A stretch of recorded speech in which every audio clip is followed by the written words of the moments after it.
Olá! Nesta aula, vamos continuar apresentando a estrutura do Sistema Financeiro Nacional e, desta vez, vamos começar tratando dos outros intermediários ou auxiliares financeiros. Acompanhe comigo na tela e você verá as bolsas de valores. E o que são bolsas de valores? Bolsas de valores são ambientes do mercado de capitais. Nós já vimos em aula anterior, quando tratamos da CVM, falamos o que é o mercado de capitais. É o mercado dos valores mobiliários, dos títulos emitidos pelas sociedades anônimas, em especial pelas sociedades anônimas de capital aberto, que são aquelas empresas, aquelas SAs, cujas ações estão disponíveis para negociação. As bolsas de valores são o ambiente, um dos principais ambientes de negociação de valores mobiliários, em especial negociação de ações. Você certamente já acompanhou pela imprensa o desempenho da Bovespa, a Bolsa de Valores de São Paulo. Você deve estar estranhando, nós estamos falando de bolsas de valores quando você só ouve falar de Bovespa, porque existiram outras bolsas de valores no país. Entretanto, a partir de 2000, todos os negócios com ações ficaram centralizados na Bolsa de Valores de São Paulo, que hoje é a única bolsa do Brasil onde são negociadas ações de empresas situadas em todos os lugares do Brasil e até ações de empresas do exterior. Então, as bolsas de valores a Bovespa era a associação civil de propriedade das corretoras. Você pode acompanhar comigo na tela, que você vê bolsas de valores, bolsas de mercadorias e futuros, sociedades corretoras. Corretoras são intermediários, vamos tratar delas daqui a pouquinho. Representam clientes perante a bolsa. Quando a bolsa era associação civil, somente as corretoras tinham acesso ao ambiente da bolsa de valores. Outros intermediários, como as distribuidoras, só podiam atuar no chamado mercado de balcão, fora da bolsa. Acontece que, em 2007, a Bovespa deixou de ser associação civil e tornou-se uma sociedade anônima, virou Bovespa SA. Ela fez o seu IPO, que é uma sigla em inglês, que significa Initial Public Offering, oferta pública inicial, abertura de capital. Então, a Bovespa, a partir de 2007, deixou de ser uma associação civil de propriedade das corretoras e passou a ser uma sociedade anônima de propriedade dos acionistas, a Bovespa SA. Você acompanha também comigo na tela. Outro intermediário importante são as bolsas de mercadorias e futuros. Existiram várias bolsas de mercadorias e futuros que se juntaram, se unificaram na BMF, Bolsa de Mercadorias e Futuros, situada em São Paulo.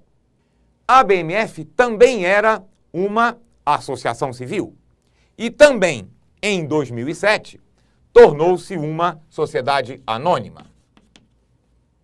Também, em 2007, a BMF fez o seu IPO. E o que são negociados na BMF? Na Bovespa, nós já vimos, são negociadas ações e outros valores mobiliários. Na BMF, são negociados derivativos. E o que são derivativos? Derivativos são contratos para liquidação futura que derivam de um ativo.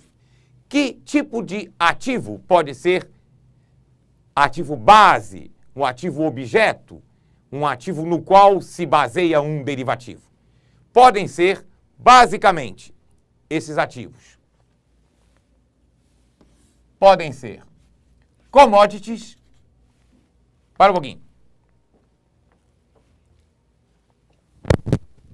Deixa eu organizar o espaço aqui, senão vai ficar ruim.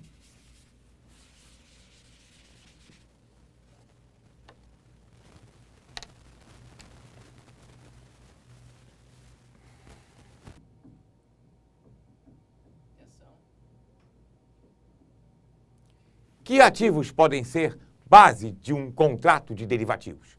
Basicamente, commodities, títulos ou índices financeiros.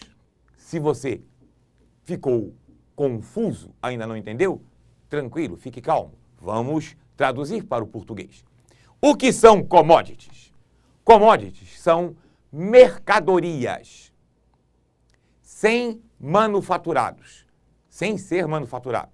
Por exemplo, commodity agrícola, saca da soja, saca do café, commodities pecuárias, arroba do boi, ou commodities minerais, barril do petróleo, tonelada do ferro. Então são mercadorias primárias ou de extração mineral, mas essas mercadorias têm cotação global, são negociadas no mundo inteiro. E como tem negócios no mundo inteiro, ela tem impacto na economia do mundo inteiro. Portanto, a variação de preços das commodities pode causar ganhos ou perdas para agentes econômicos no mundo inteiro. Por isso, eles procuram se proteger contra variações, contra perdas em função das variações de preços das commodities. Vou dar um exemplo, que é um exemplo bem simples, do tipo mais inicial de um contrato de derivativo, para ficar mais clara essa explicação. Imagine você o seguinte, imagine um produtor de soja que plantou e vai colher a sua produção daqui a 3 meses. E esse produtor está preocupado, porque ele acha que a crise continua, está forte, a economia americana não se recupera, então a demanda pela soja no mundo não deve ficar muito grande, então o preço da soja deve cair daqui a 3 meses. E ele pode ter prejuízo na sua venda, então ele está preocupado. Por outro lado, imagine um fabricante de óleo de soja. Ele precisa daquela soja para produzir o seu produto, o óleo de soja. E o fabricante também está preocupado, mas por motivos opostos.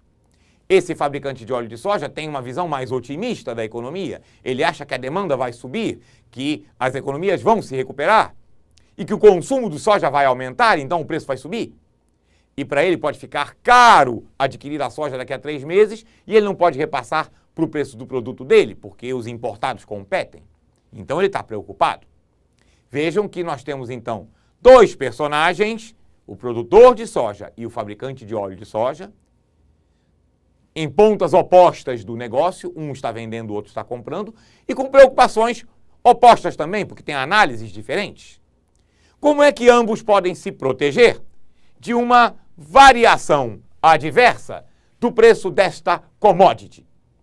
Celebrando um contrato para venda futura. Então eles celebram hoje um contrato de venda de uma partida de commodity, de soja, mas fecham o preço hoje.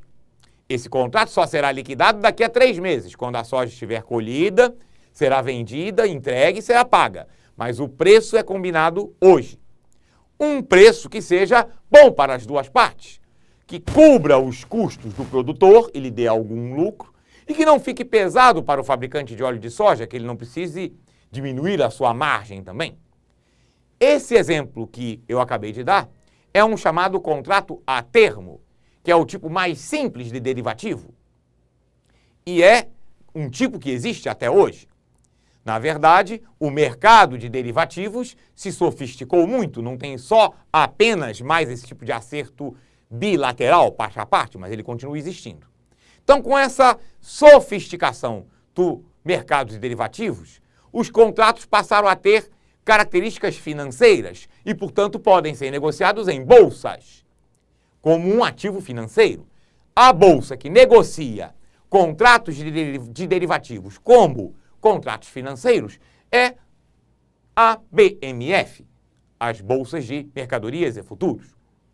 Então nós temos contratos futuros baseados em commodities, temos contratos futuros baseados em títulos, por exemplo, ações. Você tem uma compra e venda futura de ações. E temos contratos futuros baseados em índices.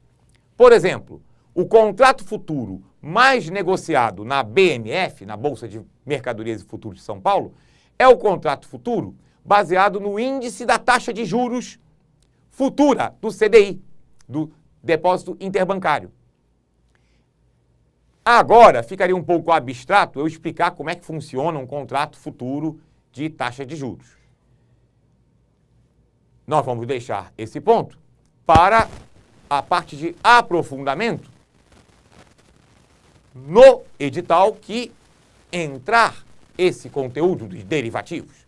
Aqui estamos fazendo apenas uma apresentação mais genérica, mais superficial, só para você entender para que serve, o que acontece na Bolsa de Mercadorias e Futuros. Nessas bolsas são negociados derivativos. Mas aconteceu um outro fato em 2008. Nós já falamos que em 2007, tanto a Bovespa quanto a BMF fizeram os seus IPOs. E em 2008, nós tivemos a fusão da Bolsa de Mercadorias e Futuros com a Bovespa, que passou a ser uma única bolsa, a BMF Bovespa S.A.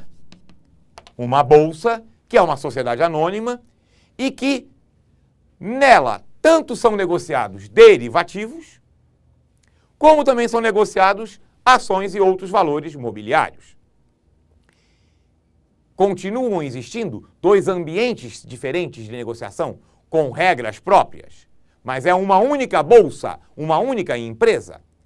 Você, para consultar os negócios que ocorreram na BMF Bovespa, você hoje entra num único site.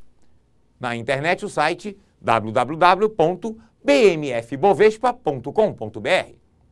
E se você fizer isso, você pode fazer isso agora, enquanto assiste esse vídeo, abrir o seu computador e experimentar entrar nesse site. E você verá que na página inicial tem lá mercados. Mercado Bovespa, Mercado BMF. O Mercado Bovespa terá o resultado das negociações do chamado segmento Bovespa, ações e outros títulos. Enquanto que o Mercado BMF terá o resultado das negociações envolvendo derivativos. Aí nós vamos ter lá derivativos agropecuários, baseados em commodities agropecuárias, derivativos minerais, baseados em commodities minerais, derivativos financeiros, baseados em índices e títulos.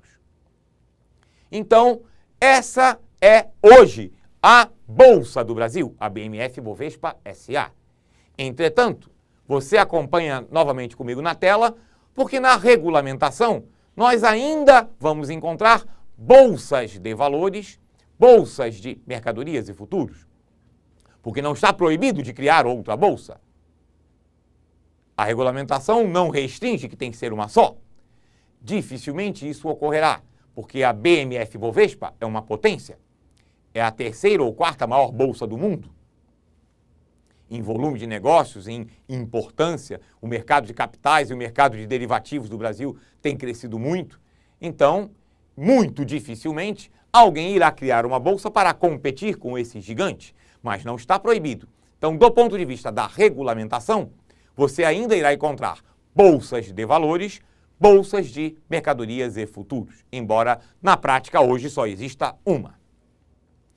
Continuando então, você acompanha comigo na tela que o próximo intermediário citado são as sociedades corretoras e logo depois as distribuidoras. Como nós já citamos, quando a Bolsa de Valores, quando a Bovespa era uma associação civil, ela era de propriedade das corretoras. As corretoras de valores eram e ainda são as instituições que representam os clientes no pregão da Bolsa. Se você quer comprar ações que são negociadas na Bolsa, você não pode ir direto à Bovespa. Você tem que se cadastrar como cliente numa corretora. A corretora vai receber as suas ordens de compra e de venda e ela vai executar essas ordens no pregão, no ambiente da Bolsa. A partir que as bolsas deixaram de ser sociedades anônimas, deixaram de ser associações civis, passaram a ser sociedades anônimas. E em 2008 se fundiram numa única bolsa. Aquela exclusividade de acesso das corretoras perdeu o sentido, porque elas só tinham acesso exclusivo pelo fato de serem as proprietárias da bolsa.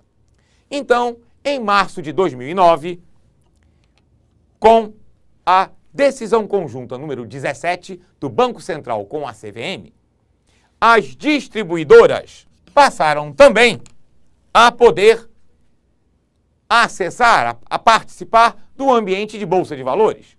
Porque, na verdade, antes, a única grande diferença entre corretoras e distribuidoras era que as corretoras tinham acesso exclusivo à bolsa de valores. As distribuidoras só podiam atuar no chamado mercado de balcão. Com a decisão conjunta do Banco Central com a CVM, foi liberado o acesso das distribuidoras também ao ambiente da Bolsa de Valores. Só assinalando que as corretoras de valores são conhecidas pela sigla CCVM ou CTVM. CCVM significa corretora de câmbio e valores mobiliários. CTVM significa corretora de títulos e valores mobiliários. Enquanto que as distribuidoras são conhecidas pela sigla DTVM, distribuidora de títulos e valores mobiliários.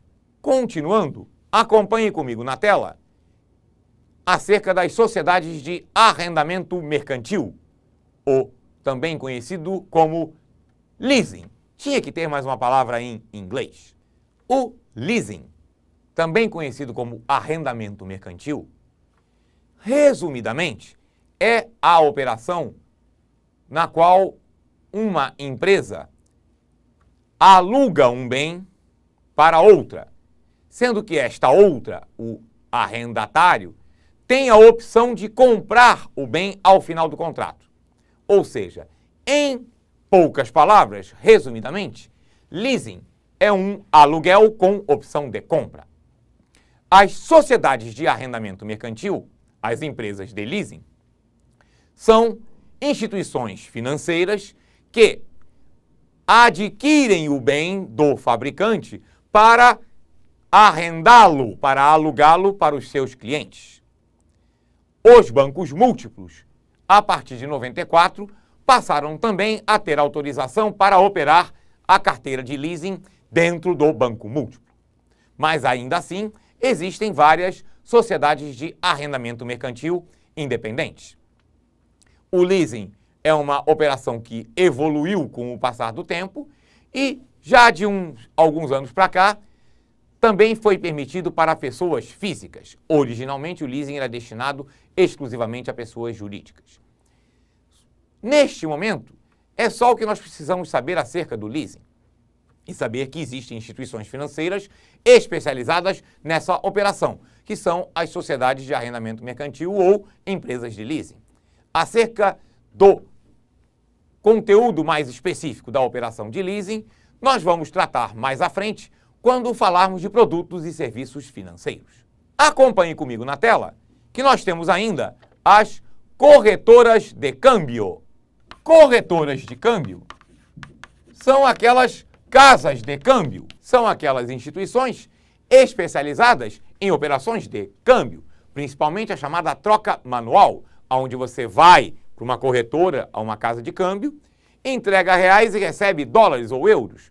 Ou você está voltando da sua viagem, sobraram dólares, você vai lá e vende seus dólares para a casa de câmbio e recebe reais. Então, são instituições especializadas em operações de câmbio. principalmente na troca manual, mas também em remessas internacionais. Você quer mandar dinheiro para o exterior, você pode ir a uma casa de câmbio que procede esse tipo de operação. Uma instituição financeira mais recente, também ligada à área de câmbio, são os bancos de câmbio. Os bancos de câmbio diferem das corretoras, porque o banco é um banco. É uma sociedade anônima, obrigatoriamente. Ele tem na sua denominação a expressão banco de câmbio.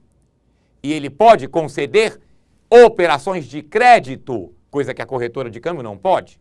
Mas o banco de câmbio concede operações de crédito vinculadas a remessas internacionais ou a crédito de exportação ou importação, ou seja, operações de crédito vinculadas ao mercado cambial. Vamos agora, então, para os membros, os participantes do mercado de seguros, previdência privada e capitalização. Acompanhe comigo na tela. No ramo de seguros, previdência privada e capitalização, acompanhe na tela. A primeira instituição que nós citamos são as seguradoras. Seguradora, você certamente conhece. É aquela instituição que vende apólices de seguro. Ora, o que é o seguro? É uma proteção contra o risco. Então, a seguradora é aquela empresa que recebe o prêmio do seguro e, por conta aí disso, em contrapartida, ela assume o risco, assume a obrigação de indenizar o segurado caso aconteça um sinistro. O sinistro é aquele evento desfavorável contra o qual a pessoa quer se proteger quando contrata um seguro, do ponto de vista da perda financeira, patrimonial que esse sinistro possa trazer. Então, por exemplo, quando você contrata um seguro de automóvel, você está se protegendo contra um acidente com o seu carro que possa provocar um gasto no conserto, ou até mesmo a perda total no acidente, ou no furto ou no roubo. Você iria perder o seu patrimônio, então você coloca o seu patrimônio no seguro. Quem assume o risco de indenizá-lo caso aconteça o sinistro é a seguradora. Nós temos ainda, além das sociedades seguradoras,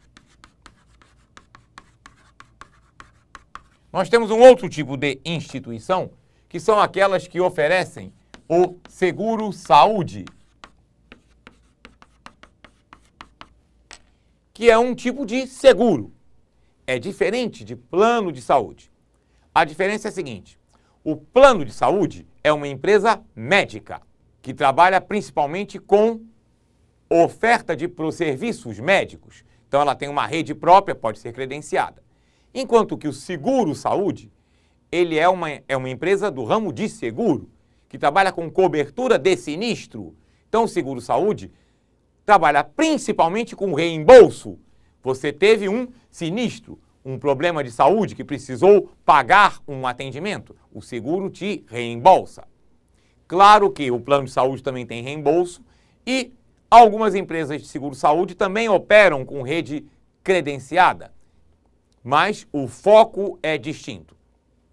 As empresas de seguro de saúde estão no ramo de seguros. Veja comigo na tela, temos ainda as chamadas sociedades de capitalização. As sociedades de capitalização são aquelas empresas que vendem títulos de capitalização. A definição formal de título de capitalização é combinação de economia programada e sorteio. É aquele tipo de aplicação que a pessoa faz que o capital será corrigido ao final do período e enquanto a pessoa está capitalizando, enquanto o plano está em vigor, ela concorre a sorteios. Nós temos vários exemplos no mercado financeiro. Temos o Caixa Cap, da Caixa Econômica, o Ourocap, do Banco do Brasil, o Plim, do Itaú. Todos eles são planos de capitalização. E temos a previdência privada. Você vê na tela que nós temos dois tipos de previdência privada. Nós temos a previdência privada aberta e temos a previdência privada fechada. A previdência privada aberta está dentro deste ramo de seguros, capitalização e previdência privada. Vamos colocar aqui o aberta. Porque este ramo de seguros, capitalização e previdência privada aberta, ele é todo fiscalizado, supervisionado pela SUSEP, Superintendência de Seguros Privados, que é a autarquia que supervisiona o ramo de seguros, capitalização e previdência privada aberta. SUSEP significa Superintendência de Seguros Privados. Vamos então ver o que é a previdência privada aberta. Previdência privada aberta é um produto financeiro oferecido pelas entidades de previdência privada aberta, aonde qualquer pessoa pode ingressar, qualquer pessoa pode adquirir. Os planos mais conhecidos, mais oferecidos hoje em dia na modalidade da previdência privada aberta são os planos PGBL e VGBL. PGBL significa Plano Gerador de Benefícios Livre. VGBL significa Vida Gerador de Benefícios Livre. Não se preocupe agora com o detalhamento desses planos. Você certamente já ouviu essas sopas de letrinhas. Mas o detalhamento desses planos nós vamos abordar em aulas posteriores de nosso curso, quando tratarmos da área de seguros, previdência privada e capitalização, com mais detalhes, com os produtos deste ramo. Agora é só para a gente entender o que é uma entidade de previdência privada aberta. É uma instituição que oferece esses tipos de plano e outros que também existem para qualquer pessoa que queira adquiri-los. E o que essa pessoa terá com esse plano? Ela terá uma complementação de renda num prazo contratado. Por isso é que a gente chama de previdência. Não é a previdência pública. A previdência pública do INSS, você trabalha como autônomo ou como assalariado ou como empresário, você contribui, o seu empregador também contribui, no caso de você ser um empregado assalariado, e ao final de um determinado tempo, no tempo de contribuição na Previdência Pública, você vai receber uma aposentadoria vitalícia. No caso da Previdência Privada, não é exatamente assim. Na Previdência Privada aberta, você paga sozinho. Você está capitalizando um montante de recursos por meio de um plano desses, para, no final do prazo contratado, você receber de volta os recursos por meio de uma renda mensal, ou receber tudo de uma vez, se você quiser. Então, isso é previdência privada aberta. É um produto financeiro oferecido para qualquer pessoa, e esta pessoa paga sozinho, para, no final do prazo, ela ou quem ela determinar, ela pode designar um beneficiário para essa renda, virá receber também num prazo contratado. A previdência privada aberta não é necessariamente vitalícia. O prazo de gozo do benefício pode ser um prazo determinado. A previdência privada fechada é uma coisa diferente. A previdência privada fechada, em primeiro lugar, não são empresas. Previdência privada aberta são empresas com fins lucrativos, subordinadas também à SUSEP. Já a previdência privada fechada são os fundos de pensão. São fundações ou associações sem fins lucrativos. E por que ela é fechada? Porque só pode ingressar no fundo de pensão quem for empregado, quem estiver trabalhando na empresa que contribui também para o fundo.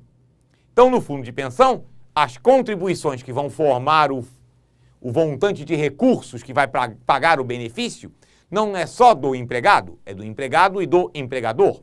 Por isso, só participa de um fundo de pensão, só pode se associar a uma entidade de previdência privada fechada quem for empregado da empresa, que a gente chama de patrocinadora.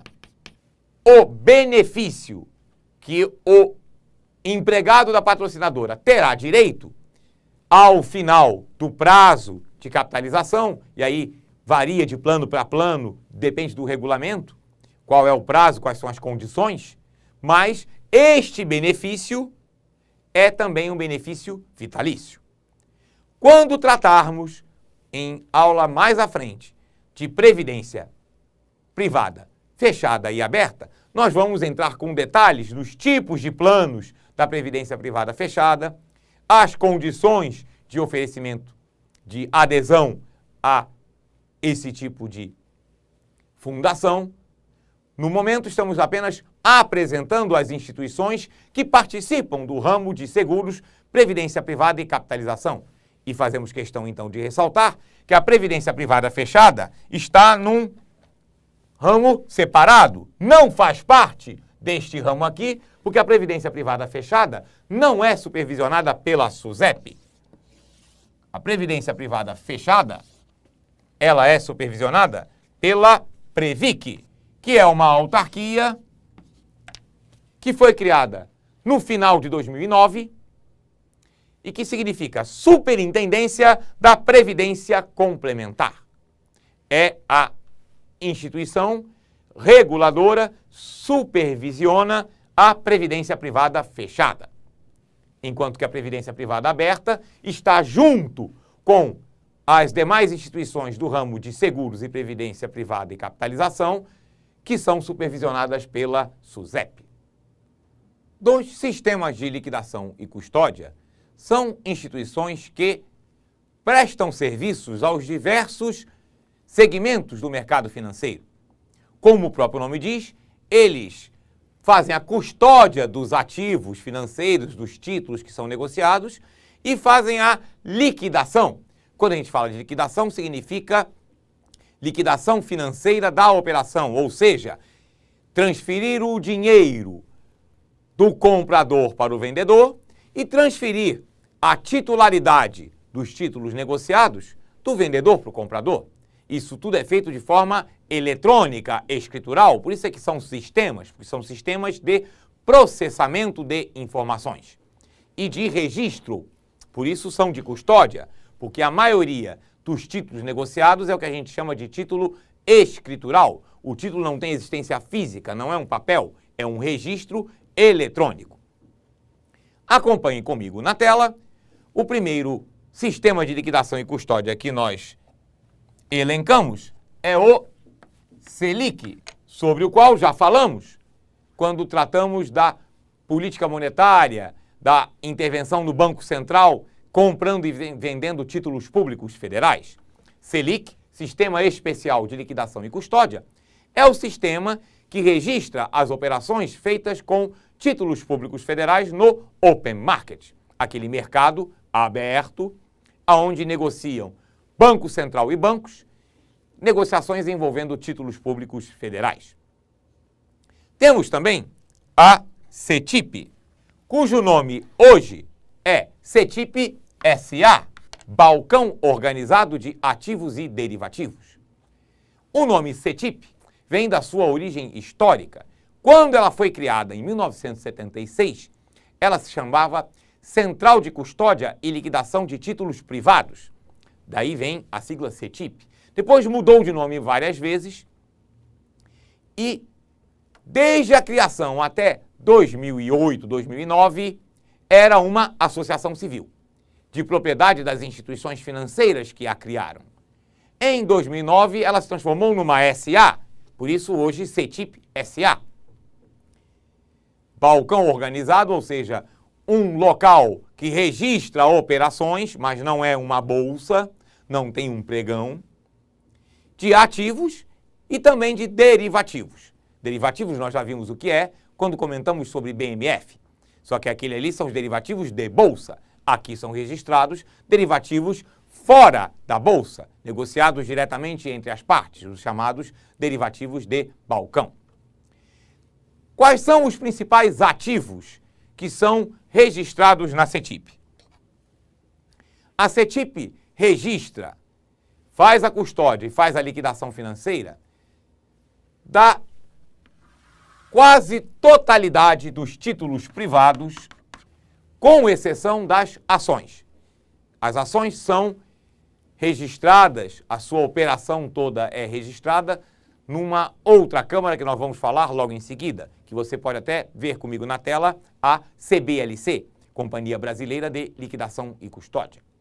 Voltando aqui para a CETIP, além da quase totalidade dos títulos privados, a CETIP também efetua a custódia e o registro das operações envolvendo títulos públicos estaduais e municipais, em especial aqueles que ficaram fora da rolagem, e a CETIP registra também os títulos de responsabilidade solidária do Tesouro. Vamos entender que história é essa de títulos públicos estaduais e municipais fora da rolagem e que história é essa de responsabilidade solidária do Tesouro Nacional. Vamos por partes, iniciando com a história dos títulos públicos estaduais e municipais. Até há um bom tempo atrás, lá nos idos do final dos anos 80, início dos anos 90, além dos títulos públicos federais, existiam também títulos públicos estaduais e municipais, que representavam dívidas dos estados e municípios. Só que, principalmente depois do Plano Real, aonde a inflação caiu muito, a procura por esses títulos caiu muito também, porque esses eram títulos de maior risco que os títulos públicos federais. Então, os estados e municípios que tinham esses títulos no mercado começaram a ter muita dificuldade para renegociar esses títulos.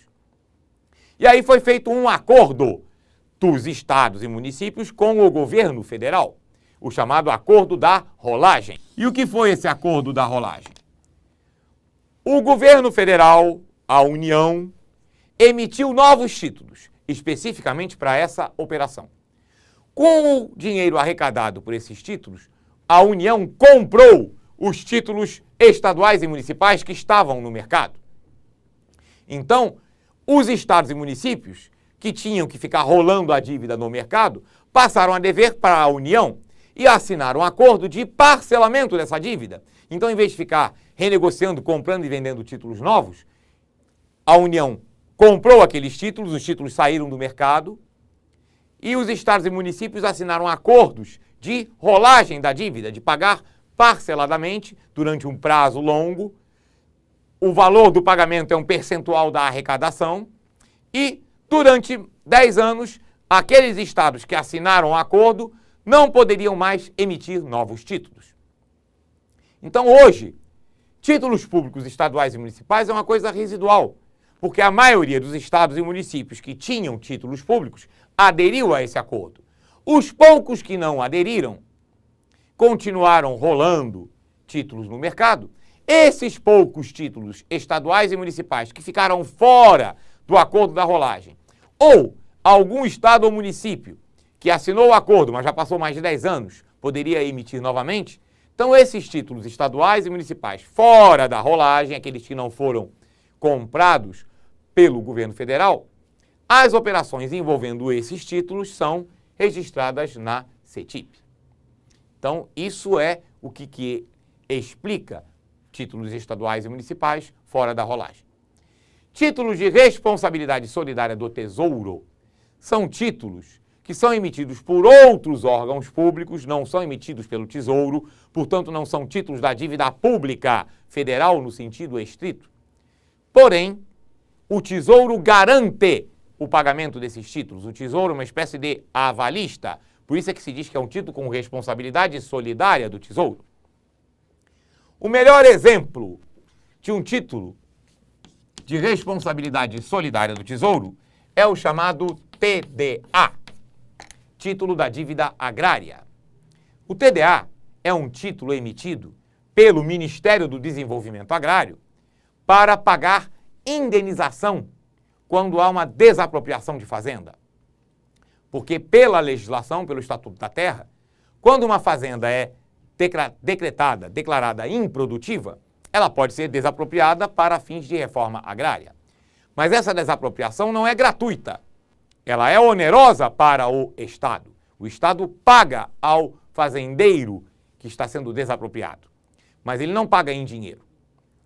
As benfeitorias existentes na fazenda são pagas em espécie, em dinheiro. Então, o valor dos silos, da casa grande, maquinário que existir. Então, tudo que existir na fazenda que não seja a terra em si, o valor desses bens ou benfeitorias e indenizados é pago em dinheiro. Mas o valor da fazenda, da terra, é pago em títulos, títulos da dívida agrária, que são títulos com vencimento para 10, 15, 20 anos. Evidentemente que o fazendeiro desapropriado não vai ficar com esse título 20 anos esperando para receber. Ele vai revender esses títulos sem mercado secundário. E o mercado secundário de títulos da dívida agrária, essas operações são registradas na CETIP. E por que esse título é um exemplo de título com responsabilidade solidária do Tesouro?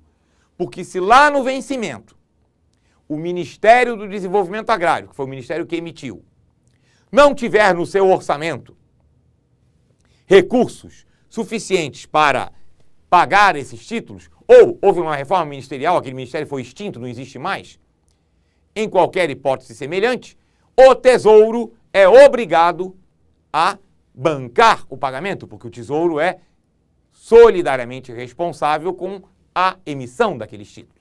Então, são títulos que não são títulos da dívida pública, não são títulos emitidos pelo Tesouro Nacional, mas o Tesouro é avalista, garantidor. Ele se responsabiliza solidariamente.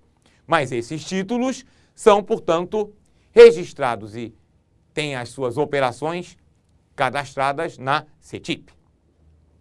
Acompanhe comigo na tela que o próximo sistema de liquidação e custódia que você vê é a CBLC, Companhia Brasileira de Liquidação e Custódia, que é o sistema que presta serviços ao segmento Bovespa, da BMF Bovespa. Nós vimos nesta aula, um pouco atrás, que nós temos a BMF Bovespa.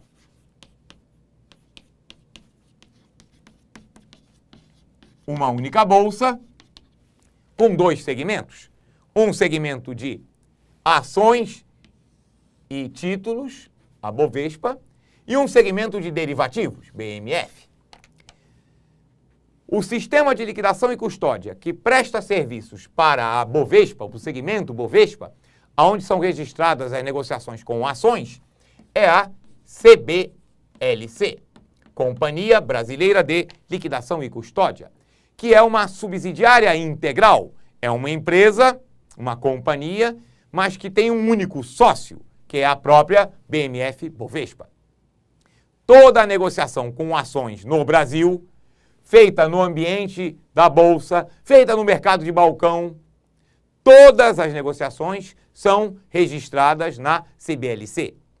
A principal custódia de ações do Brasil está também na CBLC, no serviço de depositária de custódia da CBLC. Então, a CBLC presta serviços ao mercado de ações. E temos as câmaras da BMF, do segmento BMF dentro da BMF Bovespa. Essas câmaras são conhecidas por um nome em inglês. São as clearings, como você vê também na tela. Clearing é uma palavra em inglês que significa câmara de compensação. Para o segmento BMF, existem 3 câmaras. Nós temos a câmara de derivativos. Já comentamos o que é derivativo. São aqueles contratos para liquidação futura que derivam de um ativo. A câmara de derivativos registra as operações com esses contratos feitos no ambiente da BMF ou feitos fora, mas que são registrados na BMF. Também é possível fazer isso, celebrar um contrato de balcão e registrar o contrato na própria Bolsa. Esses registros são feitos na Câmara de Derivativos. Você acompanha comigo na tela A outra clearing da BMF é a clearing de ativos. A clearing de ativos é, na verdade, o que sobrou da Bolsa de Valores do Rio de Janeiro. Porque, como você lembra, eu comentei nesta mesma aula mais atrás, que existiram várias bolsas no Brasil. Existiu a Bolsa de Valores do Rio de Janeiro, que foi uma bolsa importante na década de 70 e 80, no início do mercado de valores imobiliários. A Bolsa do Rio era até mais forte que a Bolsa de São Paulo. Os processos de privatização das empresas estatais, a maioria foi feito na Bolsa de Valores do Rio. Mas, a partir de 2000, com a unificação do mercado de capitais na Bovespa, Bolsa de São Paulo, a Bolsa do Rio foi esvaziada. Logo quando houve essa migração, a Bolsa do Rio passou a ser um ambiente para a negociação de títulos públicos federais fora do open market, fora daquele ambiente onde só negociam Banco Central em bancos. Então era um mercado secundário de títulos públicos federais em poder do público, em poder dos investidores. Esse ambiente da Bolsa do Rio criou um sistema de processamento. Esse sistema se chama Sysbex. Pois bem, o Sysbex foi adquirido pela BMF. E aí o ambiente de negociação de títulos públicos que existia na Bolsa de Valores do Rio de Janeiro passou para a BMF. Então a Bolsa de Valores do Rio de Janeiro, já de algum tempo, é uma bolsa desativada. O prédio da bolsa, hoje, funcionam várias coisas menos bolsa. Quem for do Rio de Janeiro ou quem vier ao Rio de Janeiro e for visitar, perto da Praça 15, no centro da cidade, o prédio da Bolsa de Valores do Rio de Janeiro, poderá constatar que várias lojas e empresas, agências bancárias funcionam hoje no prédio que já foi um ambiente de Bolsa de Valores e hoje não é mais. Então, aquele ambiente de negociação de títulos públicos, que era a última coisa que existia na Bolsa do Rio, migrou para a BMF e a Câmara que processa essas negociações é a Câmara, a clearing de ativos. O Sysbex também está autorizado a registrar operações com outros títulos. Isso depende da decisão da própria Bolsa. E você vê comigo na tela que temos ainda a clearing de câmbio. A clearing de câmbio registra as operações, como o próprio nome diz, envolvendo contratos de moeda estrangeira celebrados entre os bancos. Tanto os contratos para a venda futura, como os contratos para liquidação imediata, para liquidação à vista, que no caso de grandes volumes negociados entre os bancos, é chamada negociação à vista aquela cuja liquidação se dá em até 48 horas. Então, até 48 horas é considerado também uma liquidação à vista. Essa clearing de câmbio, você está vendo que aqui eu estou escrevendo com uma cor diferente, porque ela tem uma característica peculiar, que é a supervisão direta do Banco Central. A clearing de câmbio está diretamente ligada ao sistema do Banco Central, o Sysbacen, que é um sistema que monitora, que registra as operações de câmbio, porque é uma clearing voltada para o mercado de câmbio. Então, vocês estão vendo que a BMF Bovespa acaba tendo uma supervisão dupla, porque o mercado de valores imobiliários, de títulos, é supervisionado pela CVM. O mercado de derivativos é supervisionado pela CVM. Mas o mercado de câmbio e, de uma certa forma, também o mercado de títulos públicos federais é supervisionado pelo Banco Central.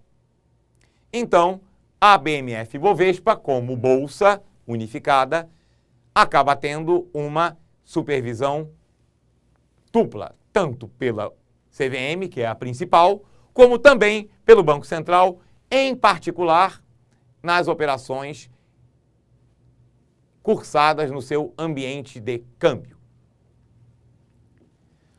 Com isso, nós apresentamos uma panorâmica do Sistema Financeiro Nacional.